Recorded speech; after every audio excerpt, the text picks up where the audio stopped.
Fights for the Flag by W. H. Fitchette, published 1912, and read by Cody, author of Auke-wingeke-tawso, or Defender of His Country. Fights for the Flag. Chapter 3. Lord Anson and the Centurion.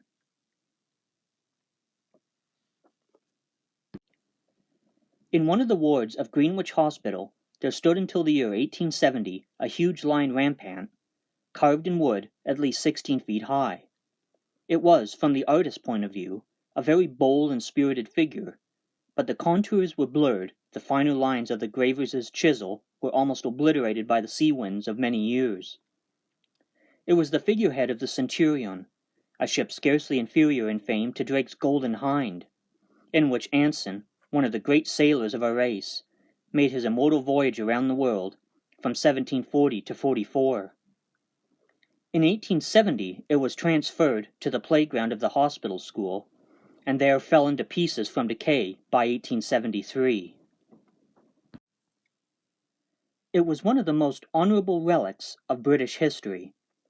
On no other bit of carved wood had fiercer tempest blown, or wilder smoke embedded itself. The one surviving fragment of Drake's Royal Hind, it will be remembered, is in the shape of a chair in Oxford University.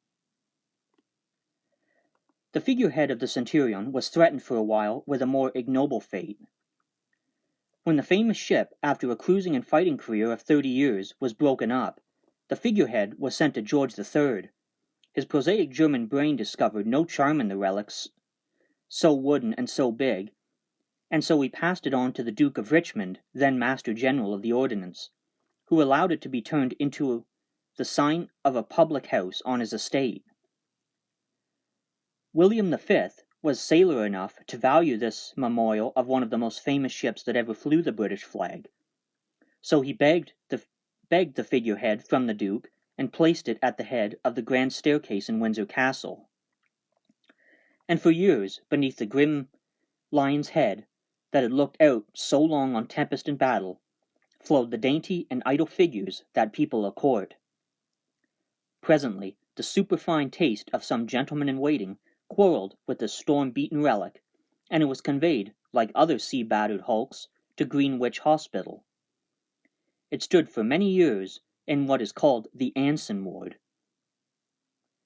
lifting its warlike head high above the beds, tenanted by many an old salt. On its pedestal were inscribed some lines plainly suggested by Cowley's. Quote, "Stay, traveller, a while, and view one who has travelled more than you. Quite round the globe, through each degree, Anson and I have ploughed the sea. Torrid and frigid zones have passed, and, safe ashore at last, in ease with dignity appear. He in the House of Lords, I am here." End quote. Whoever desires to read a story which illustrates all the finest qualities of the English sailor, his cool fortitude, his bulldog tenacity of purpose, his magnificent fighting energy, which have made the British flag the supreme symbol of power in every sea, cannot do better than listen awhile, in the briefest fashion, the story of Anson's immortal voyage and his capture of the great Mexican galleon is told afresh. Anson, born in 1697, was a lawyer by descent, but a sailor by some imperative necessity in his very blood. He was a sailor, however, not in the least of Nelson's or of Donald's type, dazzling, brilliant, with the gleam of genius running through his imagination like a thread of gold through canvas. He was a sailor of the school of Howe and of Collingwood, plain, sagacious, homely, dogged, to whom seamanship was a sort of seabird's instinct, and downright hard-fighting courage as natural as breathing, the stuff out of which the finest sailors and the most terrible fighters in history are made. Anson was an almost absolutely inarticulate man. Scarcely a letter is in existence written by his hand. He sat for years in the House of Lords, yet never made a speech. A familiar epigram says of him that he went around the world, but was never in it. Although he filled one of the greatest posts in the state, he was Vice Admiral of Great Britain and First Lord of the Admiralty during the 7 Years' War. He had none of the arts of the courtier, and no touch of the politician's adroit pliability. He was as much out of place in the gaieties of society as a seagull would have been in a cage of canaries. But he was a great administrator as well as a great sailor. He stamped the impress of his practical seamanship on the navy of Great Britain. He formed, without the least intending it, a distinct school of British sailors, and the men he trained, Howe, Saunders, Byron, Hyde, Parker, Keppel, etc., won many glories under the British flag. Anson, too, was modest, humane, simple-minded, with a heroic standard of duty. His life is rich in the record of stirring deeds, but no chapter is more dramatic and stirring, or more characteristic of the qualities which have built up the British Empire, than that which tells the story of his famous voyage around the world and his capture of the great Spanish galleon. Anson, though parted by 2 centuries from Drake, is in reality Drake's linear successor, and the Centurion was the second British ship that circumnavigated the world. Anson, too, curiously repeated Drake's fortunes. Drake sailed from Plymouth at the end of 1577 with 5 ships, the largest of 100 tons, the smallest of 15 tons, burden. He returned in a little less than 3 years, rich in treasure, but with only a single ship, and 2 men out of every 3 who sailed with him had perished. Anson sailed from Spithead, September 18, 1740, with 6 vessels, the Centurion, of 60 guns, being his flagship. His voyage lasted nearly 4 years. He came back, like Drake, rich in treasure, won from the great foe of the British flag of that day, the Spaniard, but like Drake, he brought back only 1 ship of his squadron, and the losses amongst his crew were even more tragic than the expedition of Drake. The dispatch of Anson's squadron was one of the direct results of the storm of passion awakened in England by the familiar story of Jenkins's ear. The expedition was designed to round the Horn, carry battle and reprisal along the Spanish coast in the South Sea, ravage, for example, the coast of Peru, make a dash at Callao, capture the great Acapulco galleon conveying the annual tribute of gold from Mexico to Spain, and return to England by way of China. The squadron was to be strengthened by Bland's regiment of foot and 3 independent companies of infantry, each 100 strong. From the outset, however, the same almost incredible stupidity of administration which afterwards destroyed the Walcheren expedition and produced the tragedy of the Crimea did its evil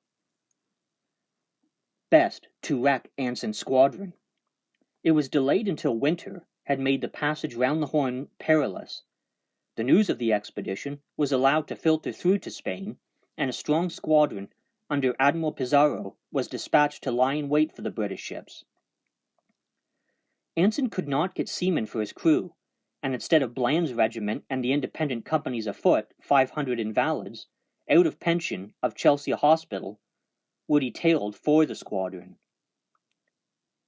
Anson's remonstrances were in vain. Only 259 of these unfortunate invalids, it is true, were actually got on board, for all those who had limbs and strength to walk out of Portsmouth deserted. And never was seen such a collection of cripples as that which the astonished crews of Anson's squadrons saw emptied upon them. Many of them were over 70 years of age, many were blind, nearly all were bent with sickness, twisted with rheumatism, or others. The ships, in brief, intended for a long and desperate expedition, were, by way of preliminary, turned into floating infirmaries. Not one of these unfortunate invalids, it may be added, lived to return to England. To supply the place, Of the 240 more vigorous invalids who had hobbled off in alarm, an equal number of newly recruited Marines, most of them boys who had never fired a shot or worn a uniform, were drafted on board. Thus laden with sickness and infirmity, at the very onset, Anson's squadron set out on its ill-fated yet splendid voyage. Anson's squadron consisted of the Centurion of 60 guns, the Gloucester and the Severn of 50 guns each, the Wager of 28 guns, and the Tyrol, a sloop of 8 guns, with a couple of victuallers, ships intended to follow the squadron with supplies during the early stages of the voyage. The Wager is the ship whose wreck constitutes one of the best-remembered tragedies of the British Navy. The squadron took 40 days to reach Madeira, and sailed thence on November 3rd for St. Jago, one of the Cape Verde Islands, appointed as a rendezvous. The weather continued fine, but already scurvy had broken out in the squadron, and Anson commenced to cut air scuttles in all the ships to sweeten, if possible, the gloomy, unlit, evil-smelling decks, where his unfortunate invalids were already beginning to die like sheep in pestilence. Anson's ships, it must be remembered, were of the old type. Short-bodied, high-sterned, with bluff bows and low decks, and square yards on their jib-booms, ships almost as unsinkable as a bottle, but as weatherly and as well ventilated as many corked bottles. One piece of good fortune at this early stage of the voyage befell Anson. The Spanish squadron under Pizarro, dispatched to intercept Anson's ships, had cruised for some days off Madeira, then, being seized with a sudden spasm of prudence, had sailed for Cape Horn, Pizarro having resolved to wait for Anson in the South Seas, if he ever reached those waters. Anson would, no doubt, have fallen with bulldog courage on Pizarro if the squadrons had met off Madeira. But though the Spanish ships were more heavily armed and strongly manned than his own, would have sunk or captured them. But the mere business of clearing for action would have required Anson to jettison half the provisions which his ships were packed, and his voyage must have been sacrificed, a disaster for which victory would have been a poorer compensation. The Spanish ships, however, had effaced themselves, and unmerciful disaster followed them so fast and so furiously that the story of Pizarro's squadrons is more tragic than even that of Anson's. One Spanish ship floundered at sea, a second was wrecked on the coast of Brazil. Famine stalked, gaunt and hungry, betwixt the decks of the Spanish ships, and mutiny followed hard on the heels of famine. A tiny cluster of Indians, 11 in all, being cruelly treated on board the Spanish flagship, the Asia, suddenly seized that ship one night off of Buenos Aires, slew many of the crew and officers, and there was witnessed the amazing spectacle of a ship carrying 66 guns and 500 men being held by 11 Indians. The Spanish admiral barricaded himself in his cabin for safety. Part of the crew in wild terror escaped into the tops, and the rest were battened down between decks. For 2 hours the Indians held possession of the ship, but, their chief being shot, the rest jumped overboard. Pizarro, with a single surviving ship, reached Spain early in 1746, having spent nearly 5 years in distracted and tragical wanderings, and bringing back a single ship out of a squadron, and less than 100 survivors out of a crew which had originally numbered over 3,000. Anson's ships, meanwhile, with scurvy fermenting in the blood of every second man in the crew, were running down the straits of Le Maire. Scarcely had they cleared the strait, when the wildest weather of which the gloomy latitudes of Cape Horn are capable broke upon the unfortunate squadron. Never were fiercer seas or blacker skies or gales more cruelly edged with sleet and ice. The very sails were frozen. The rigging was turned into mere ladders of ice. The decks were slippery as glass, and the great seas dashed incessantly over them. The groaning and overstrained ships let in water in every seam, and for over 50 days each furious gale was followed by one yet more furious. The Centurion's courses were actually kept reefed for 58 days. The squadron was scattered, the Severn and the Pearl never rejoining. On May 8th, Anson himself was off the island of Socorro, and for a fortnight he hung there in the hope that some other ships of the squadron would make their appearance. It was the wildest of scenes. Fierce westerly gales raged. The coast, a line of jagged rocks, was one of mad tumult of foam. When the low black skies were for a moment rent asunder, they only revealed the Cordilleras of the Andes, gaunt peaks white with snow and torn with scuffing winds. All this time, too, Anson's crew was perishing fast with scurvy, of the most malignant type. The body of a poor scurvy-smitten wretch was molted with black spots. Limbs and gums were swollen to enormous size and broke into putrid eruptions. Old wounds broke out afresh. Bones that had been fractured and had been set firmly years ago parted, and new bone dissolved into mere fluid. On the body of one veteran, who had been wounded 50 years before at the Battle of the Boyne, the wounds gaped, bloody red, as though just inflicted. The men died so fast or sickened so hopelessly that by the middle of June, from the Centurion alone, more than 200 corpses had been thrown overboard, and to quote the Champlain's record, quote, "We could not at last muster more than 6 foremast men in a watch capable of duty." End quote. On May 22nd, a new gale broke out on the sorely buffeted Centurion, in which the fury of all the tempests that had ever blew seemed to be concentrated. The Centurion survived, and a lonely, half-wrecked ship, full of sick and dying men, bore up for Juan Hernandez. In practical seamanship, Anson and his officers were unsurpassed among the sailors of all ages and of all seas. But the appliances of navigation in 1740 were rude and the science behind it imperfectly understood. Anson intended to hit the island on the meridian, and believing himself to be on the required parallel, on May 28th, he ran it down until, at the exact moment when they expected to see Juan Hernandez, there broke upon his lookouts the vision of the snow-clad summits of the Cordilleras of Chile.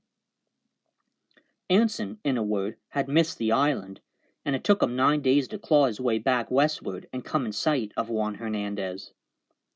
And during those 9 days, his men died so fast that there was, quote, "out of 200 and odd men which remained alive, we could not, taking all our watches together, muster enough hands to work the ship on an emergency, though we included the officers, their servants, and their boys." End quote. The next day, the Tyrol made its appearance. Out of her crew of 100 men, 34 had died. Only the captain, lieutenant, and 3 men were able to stand by the sails. On June 21st, the Gloucester hove into sight of the rendezvous. On that unhappy ship, 2/3 of the crew had already perished. Only the officers and their servants were capable of duty. Anson sent off provisions and men to her, but the wind was unfavorable. The Gloucester, little better than a wreck, and she actually hung in sight of Juan Hernandez for a month without being able to make the anchorage, alternatively fitting ghost-like beyond the sea rim and then reappearing. It seemed likely, indeed, that she would be left at last to drift a mere ship of the dead on the sea, when at last the sorely tried ship dropped its anchor. Out of its original crew of 300 men, only 80 remained alive. Anson's squadron was now reduced to a couple of shattered half-manned cruisers and a sloop, with Anson devoted himself to refitting his ships and restoring the health of his men. The Pearl and the Severn had been driven back to the coast of Brazil, and had given up the expedition. The wager had been wrecked, and the story of the tragedy, with its mingled heroism and horror, is told in the familiar narrative by one of its two midshipmen, afterwards Admiral Byron, the grandfather of Lord Byron, the poet. Anson remained for over 100 days at Juan Hernandez. The 3 ships with him had crews amounting to 961 men when they sailed from England, and of these, already 626 had died. There remained, of his squadron, only 3 shattered vessels, with 335 men and boys divided between them. How could he hope with these to face Pizarro's squadron, to attack any of the Spanish possessions, or to capture the great Acapulco galleon? Anson, however, was of that stubborn and resolute courage which only hardens under the impact of disaster. He dispatched the Tyrol to cruise off Valparaiso, and the Gloucester off Paita, while the Centurion cruised between the 2 points. Some valuable prizes were captured, and then Anson, with his 3 ships, made a dash at Paita itself, a gallant feat worthy of Drake or of Hawkins. Paita was respectably fortified, and held by a considerable garrison.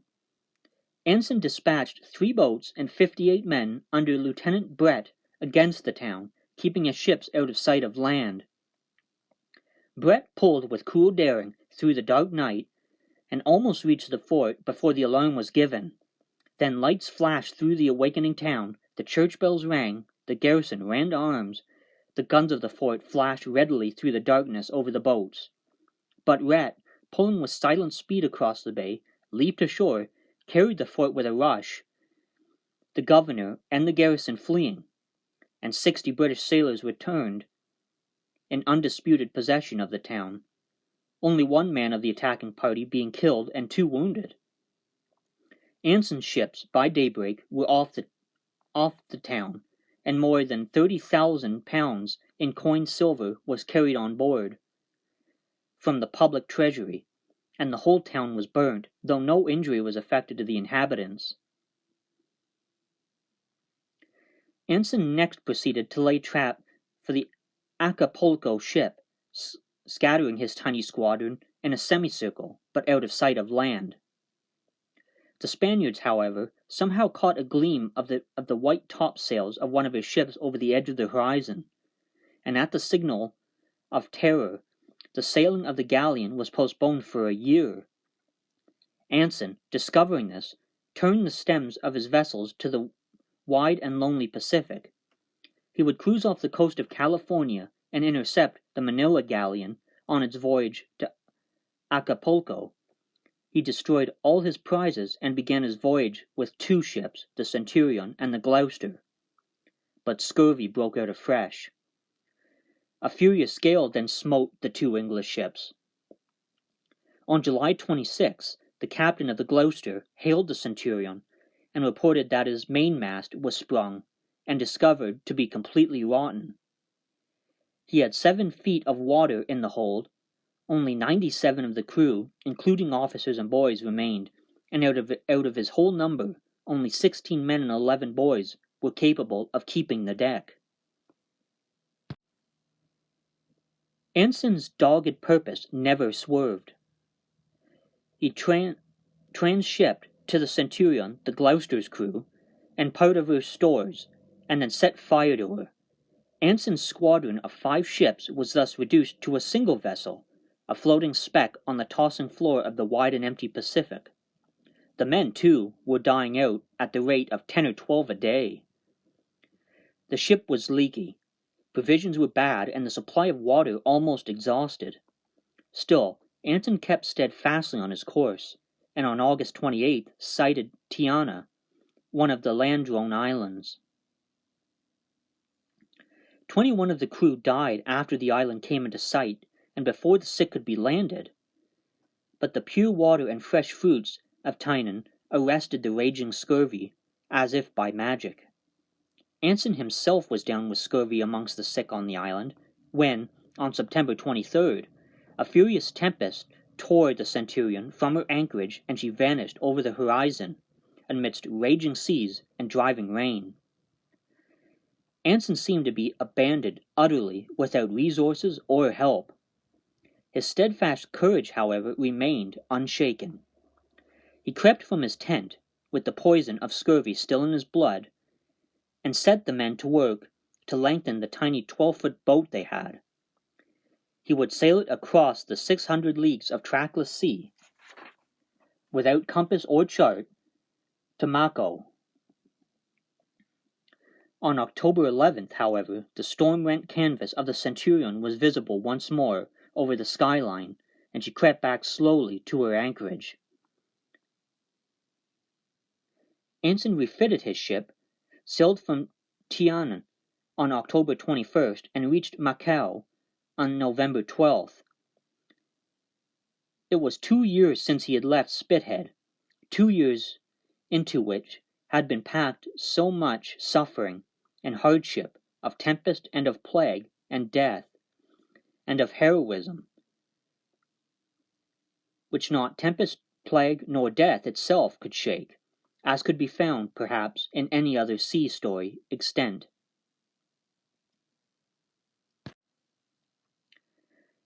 Anson remained at Macao until April 19th, 1743.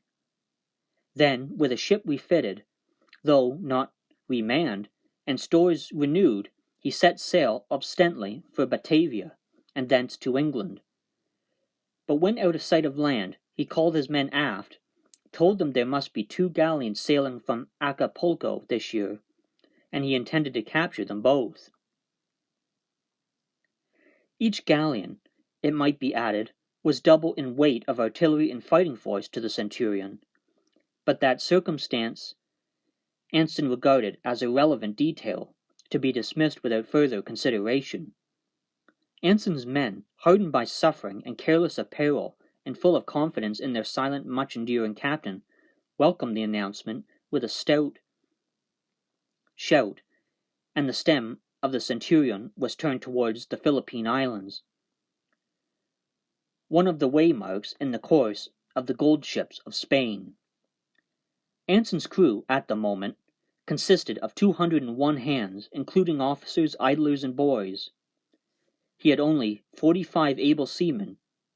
Each galleon, on the other hand, carried a crew of almost 600 men. Anson warned his crew that the galleons were stout ships and fully manned. But Jack Tar's arithmetic, when applied to the business of reckoning up an enemy's force, is of curious quality. And Anson's men felt as cheerfully confident of capturing the wealth of the Spanish treasure ships as though the yellow gold were already in their breeches pockets. Anson's chaplain, indeed, tells an amusing story in proof of this. A few Chinese sheep were on board, intended for the officers' table, but for some days no mutton made its appearance there. The ship's butcher, on being interrogated, explained that only 2 sheep were left, and he was reserving them for the entertainment of, quote, the generals of the galleons, quote, when they were captured. On May 30th, the Centurion reached the desired cruising ground off Cape Espiritu Santo, and day after day, during all the month of June, the skyline was searched for keenly by the Centurion.